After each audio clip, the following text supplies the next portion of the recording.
Welcome in everybody. This is Shantidee Institute, Agnihotra lady here at Shantidee Institute. I'm so glad that you're joining me this evening. And tonight's talk is AI versus YOU versus you, and understanding your place in the world with this ever expanding technology of artificial intelligence. Okay, so we're going to start with the beginning mantra, and then we'll jump right into the talk. Swaha, Agnihotra Namama Swaha, Vayaveda Namama Swaha, Surya Yada Namama Burba Swaha, Prajapati Namama.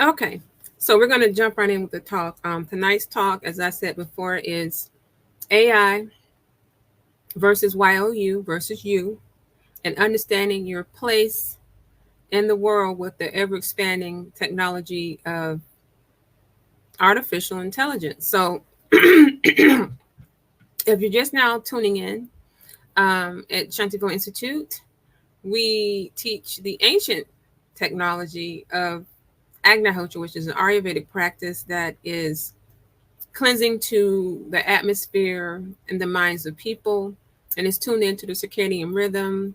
We do it in a copper pyramid that looks like this. Then we do it at sunrise and sunset, and it's a very healing ancient Ayurvedic practice. So often when people think about technology, they're not thinking about something done in a pyramid, the way you light a fire and you say a mantra. When people think of technology, they're thinking about IT and computers and scientific technology and things like that. But let's understand first, before we get into deep into the talk, about really what technology is. Technology is anything that progresses a society, progresses the world into moving forward, into expanding, and making things easier to do within the society.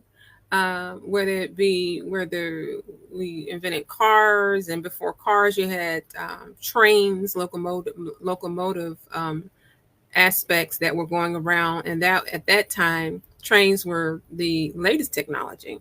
So technology is anything that progresses a society forward. Okay, but we have to remember that in the yogic tradition, um, any technology that harms is not considered good technology. Technology should progress and not upset the balance of nature. So some people may ask me, well, do you like AI? Any technology is not bad in itself. It's what we do with it in relation to how we progress as humans.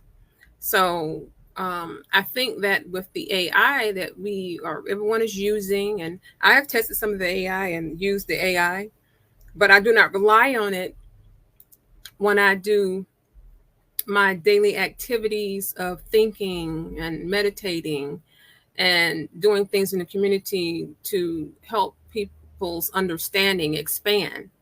So let's just talk about what's happening now. So we talk about artificial intelligence.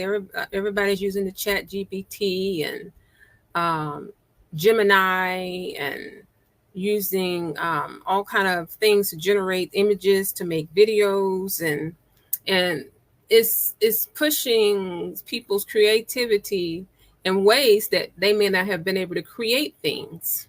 Okay, but understand that we as humans, we are creation. Okay, we are creators. We're able to produce children, produce art and music, and we've done this for many centuries just with our minds, and what we've done with observing things to create music and art and languages, and write books and things like that. So for millions of years, um, societies have progressed, um, with just people observing and thinking and sharing ideas with one another. And so I was looking at a Facebook post, or I think this is on Facebook. I don't know, it was a couple of months ago, where someone was saying that for the first time in human history, that we have 24/7 access to each other. And by that, the meaning is that the cell phones are turned on all the time. We have internet access, TV shows are 24/7. Everything is 24/7 access all year long. And so to put that in perspective, I can use myself as an example.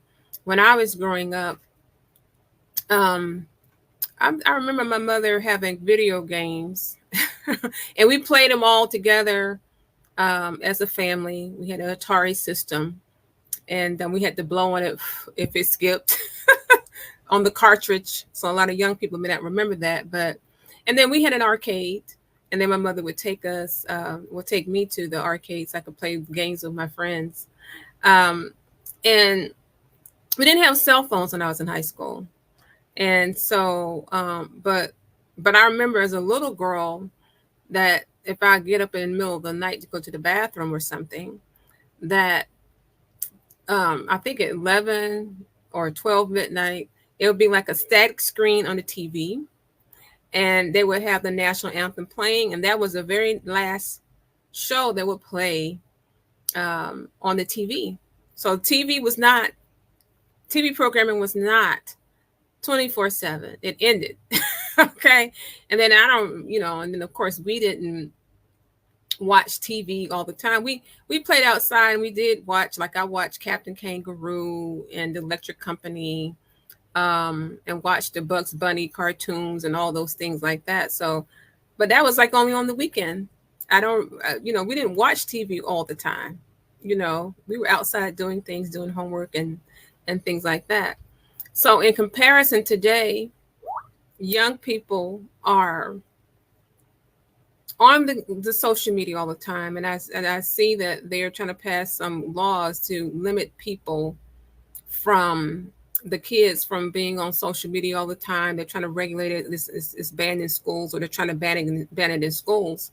But there's so much access that we have to each other 24 hours in a day. And with AI, things are very quick. Answers are generated very quickly. Outlines for books are generated very quickly through AI, and things are very quick. So my whole point of saying any of these things is that now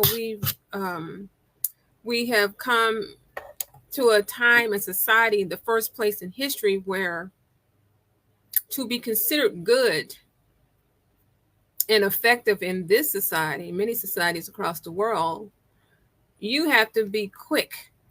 And if you slow down and not moving quick, then there's less value placed on that in the society. And so that hasn't been the way that societies have run for, thousands and thousands of years. We typically, for many, many years, lived in societies where elders sat together, they discussed things, they looked at the stars, they drew images in the sand, they drew things on pottery and in caves, they discussed things. And this is how we discovered things, to have a better understanding of ourselves, the people around us, and the universe.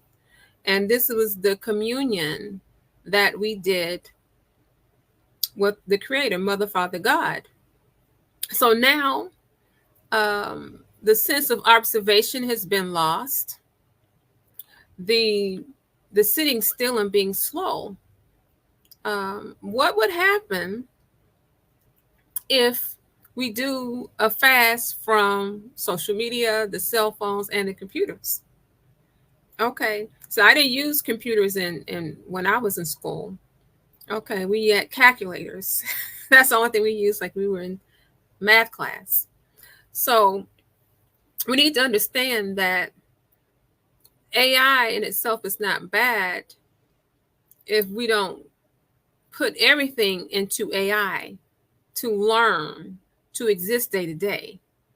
Because part of the journey of humans is that as we're on this planet experiencing things and learning how to live with each other, filled with love and taking care of each other, the plants, the animals, the trees, that we have to sit still to observe. We have to sit still. This is part of the human experience. And so, being slow, sitting still, that has become devalued in this culture, in America, and many cultures. And that is to the detriment of humans. Humans are meant to work, yes, but we're supposed to observe and be still. And then within that stillness, there comes a higher understanding. So I just wanted to talk about that because we are doing so much thinking and thinking and thinking and thinking. And when there's so much thinking going on, everything's done very quickly, then mistakes are made. And then we have to create solutions to these problems that have come about for doing so much thinking and overthinking. And then we have those solutions in place. And then now we have other problems that pop up. Then we got to do more thinking, more thinking, more thinking to come up with new solutions. And so it just expands in that way. And then we get far removed from who we are as human beings just by sitting still and listening and observing and being quiet. So you have to understand, in the yogic system, we're taught to go into a non-thinking state. And that means that there's things that are communicated to you on a higher level when you're still and quiet. And we don't want people to forget who they are as human beings by being quick all the time and being taught that if it's not quick enough, if it's not tons of information that is coming through, and if we don't get these things done immediately, then we're not effective as human beings. And that's really the furthest from the truth. So what we're saying is, in that with the artificial intelligence, you have to understand that all the humans on the planet want to be happy. They want to be fulfilled. They want to spend times with their families, raise families, have children if that's what they choose to do, and be able to have time to understand themselves, to help other people, and not be caught up in a rat race. Okay? And when we become far removed from that, then who are we really as human beings? Who are we really without your cell phone? I mean, what would happen to you if you're not on the computer for an hour, 2 hours, 24 hours? Okay. Who are you if you can't be on your social media on your cell phone, clicking and scrolling through your TikTok and your Facebook? Who are you if you lose the phone? Okay. Some people lose their minds if they lose their phone. And for business, AI really has made tedious tasks much easier to perform, but it's taken away people's responsibilities and in some cases their jobs. And now a lot of people worry about, well, what if they don't learn about AI? They feel lost. And I've heard some people talking about they don't understand AI, they don't understand data mining, or and you know, all these things that have to do with collecting so much information, which means that we're thinking and thinking and thinking and thinking. Some people are getting lost in that. And so we have to understand that as caretakers of the planet and caretakers of each other, we have to tend to the needs of what makes humans tick. Okay. Providing housing, clean water, good health care, and food. Are we understanding what it means for a human to be fulfilled and not forgotten about. And if they don't have a job, they are happy doing, okay, that challenges them, okay, that gives them fulfillment. They're not just doing just to make some money. Then what have we become as human beings? So we have come to a time where we have 24-hour access to everything from the news and entertainment to sports to each other. Okay. So we challenge you to get off of social media, get off your cell phone for an entire day. If you can. If you can't, just try like an hour or 2 hours or half a day. And then just sit still. Just sit still. So we're not going to even talk about meditation and things like that, because some people can't even sit still for 5 seconds to just take a deep breath. And so we normally teach meditation and deep breathing and things like that. But right now we're talking about the busyness of being a human being. And that is not how we're supposed to be. We're busy, of course, growing our food, tending to our children, doing these tasks to live day to day. But you're not supposed to be so busy with that you don't understand what you're supposed to do as a human being and how to do that peacefully, in tune to nature. So with Agnihotra, we've had people that have bad nerves, supposedly, or have PTSD or other things that are emotional or psychological to them. And they find that when they light the fire at Agnihotra time, they feel peaceful and calm and relaxed. And so what we are saying is that if the technology is not promoting the peacefulness of the entire society or the groups of people, then what kind of technology is that? What kind of technology is that? And do we truly need 24/7 access to every single thing upon the planet, every single person? No. You're not going to die if you don't answer your phone for 2 hours.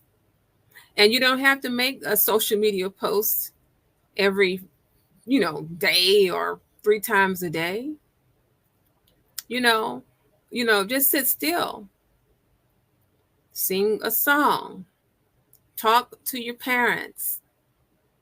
Play a board game. Write some poetry. These are some things that have nothing to do with, producing so much information. So when we are talking about technology, understand that you are the epitome of the best technology that Mother, Father, God, the Creator, has put upon the planet. That's right. You are very advanced technology. And for those that say that AI is better than humans, understand you cannot have any AI without the human mind.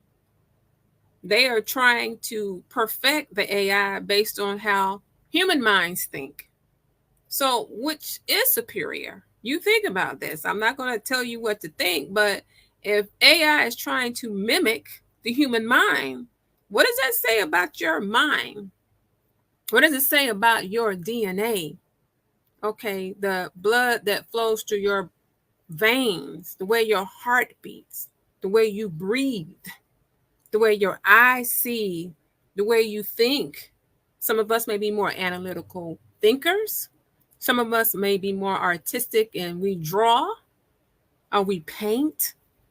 Okay, or we sing. And like I was a professional writer for many years. So that's what my gift wave is. We call it a gift wave.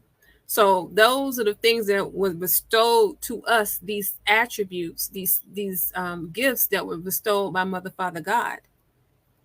So you understand that without you touching a phone, a computer, a video game, that you yourself are this divinely appointed, highest intelligent creature. Okay?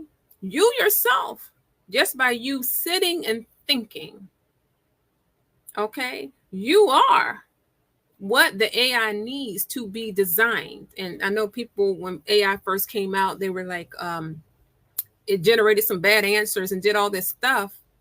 Okay, so I don't want to hear that people are saying AI is better than a human being because the AI is trying to mimic, and it does mimic many aspects of human thinking. But understand that we as humans, we have free will to go out, take care of the environment, not polluting it, take care of each other, to think of ways to make life easier for our senior citizens and for those less fortunate, okay, to help the homeless and to do all these things to keep our rivers clean, to help educate people, go mow the neighbor's lawn, do all these things. Only a human can go do these things independently because of what they feel in their heart, because we're full of love and compassion. And only we can, if we make a misstep and we stumble and fall, if we use drugs or we're pimping and pandering and doing these things, we can transform from those things to be better, to be enlightened, and to go out and help other people to also transform. So can AI inspire in that way? The way that we inspire each other? Is that not a very high level intelligence there that is deep installed within our DNA? Okay, so this is what we're talking about. If you are thinking that you're insignificant and small, just understand who you are as a human being. No, you are not. So we don't need 24/7 access to each other that way. Okay. And like I said before, there's so many things that we can look at on TV and things that we can listen to for music and things like that. But it's an overload. And recently I was talking to my sister-in-law about this, and she was saying she was so concerned with the young people, 10 and 11 years old, committing suicide. And I said, we didn't hear about suicide when we were 10 and 11 years old. When I was growing up, and when she was growing up, she's in her 70s. But something is wrong when we cannot nurture the children to not want to take their lives at such a young age. They haven't even begun to live a full life. And that is because we are so stuck, and you're right, Ronnie, on the stimulation of having to always be doing something. We put that pressure on our children. We do. We put the pressure, you got to do this, and everything has to be quick. And they're all on social media, and they look at the social media thinking that they have to live their lives that way. So as young people, you need to understand, any young people that are looking at this, understand who you are, and understand that you too can sit still. And it's okay for you not to be on the social media. And so for any data scientists or anyone that are the AI engineers that are looking at this, I'm not saying that AI is wrong, but it cannot be the thing that takes precedent in society. The human being is the one that has to be nurtured and cultivated. And so, and I'm working on some different videos and things like that, and I'm doing it longhand. I was talking to Ronnie about this. I'm picking out the video clips and I'm using my voice as narration. It's taken a very long time, but because I am creative, to me, it's a process for me to learn and have very authentic material without having that mechanical voice and things like that. So we have to have a balance. And so we often talk about balance all the time. Ronnie, I know you're listening. So we talk about balance all the time. It has to be a balance. If there's no balance, then human being is going to feel themselves be extinct if there are no jobs for them to work with, unless it's dealing with AI. If the jobs are taken away, okay, and they don't have a sense of purpose, then what are we here for? And Martin Luther King Jr. was talking about this. I quoted it from a book that my mother taught from when she taught Black history. We talked about this, and he says that when the machine of society, the mechanism of this gets too much, then man doesn't find a place in society. That's not the exact quote, but this is really what I'm talking about now. So the artificial intelligence, it has to be with the divine intelligence that takes precedence. And that's how we're going to end this talk. That is the balance. We are divine beings. We're high-level energy beings. Okay, we're here to be full of love, to go through life's lessons, to understand who we are in relationship to ourselves, each other, the planet, and the universe. Okay, so if you would like to find out more information about Agnihotra, shantivillainstitute.com is the website. That's SHANTI villainstitute.com. I'm the Agnihotra lady. D. Dones Davis is my name, and we're located in Tuskegee, Alabama, and Conyers, Georgia. And we do have information on the website, and then there's a YouTube channel, Heal the Atmosphere Heal the Atmosphere. I think Heal the Atmosphere Association, or Heal the Atmosphere 1, the numeral 1. But Agnihotra is a way to help you remember who you are as a human being while you clean up the pollution from the planet. Okay? Agnihotra. That's Agnihotra. Ancient Ayurvedic practice, which is the technology to advance the society, okay, in a balanced way that can help us deal with climate change and deal with who we are as divine beings. And so that's the message that we wanted to share with you this evening. Okay. Before I forget, we are having our fundraiser, our summer fundraiser. So feel free to, I have a link in one of the previous posts with the link to the donation page on our website. But the Cashapp is $, shantidee, SHANTIDEE. And then our Zelle is shantivillainstitute@gmail is our Zelle. And then, where we have the link there, and I'll post a link underneath this video if you'd like to donate. We'll be going back to East Cleveland, Ohio, I think in another month for the soil remediation program that's going there with Fred, the soil man Richmond. But anyway, thanks for joining this evening. And I hope everyone has a very wonderful and peaceful day. Until the next time.